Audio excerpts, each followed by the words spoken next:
Danielle Snowden. I am the head brewer here at Earthbound.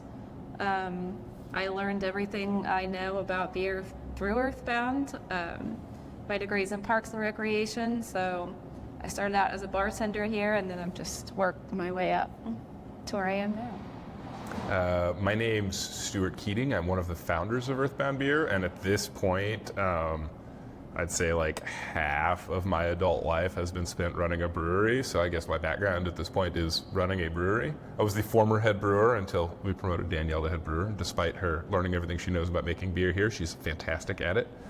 I started as an environmental attorney and then opened a brewery and just been goofing off ever since.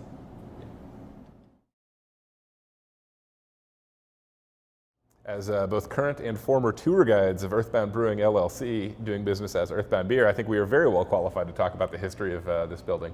So, in 1866, George Loeb and Ferdinand Harold opened a brewery on this block. It was the entire city block from Iowa Avenue to Ohio Avenue, and it was called the Cherokee Brewery Co.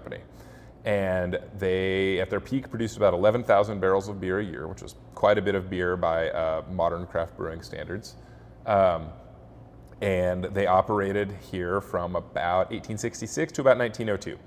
And the reason that they operated here was there are a set of there was a big cave complex here that somebody quarried out to make bricks and limestone blocks for buildings all around St. Louis. And so they had huge underground storage, and then temperature controlled storage has always been critical to brewing. Pre-air conditioning, it was extremely critical to have underground storage. That's why St. Louis is such a beer town. And the building that we're in is the old stockhouse where they would age and warehouse beer, and it's the only remaining structure of the complex. And we're very fortunate to have opened right down the street, so we knew about the history of the building.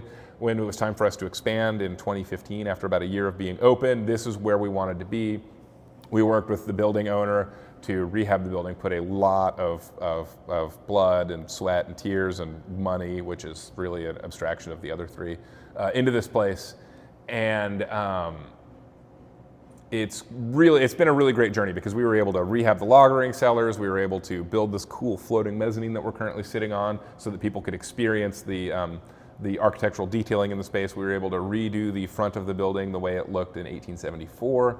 And along the way, we were able to meet Norbert Loebs, the great-grandson of the founder of the Cherokee Brewery Company, and he gave us all of his historical and genealogical information about the brewery, and it was really cool. Like, we just have living history here, and it's awesome to be able to continue that tradition.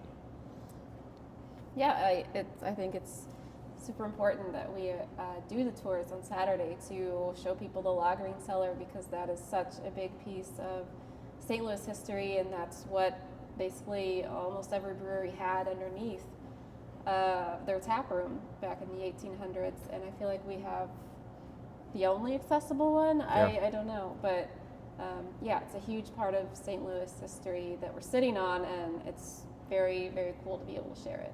And there's a reason breweries don't have these anymore, and we talk about that on the tour.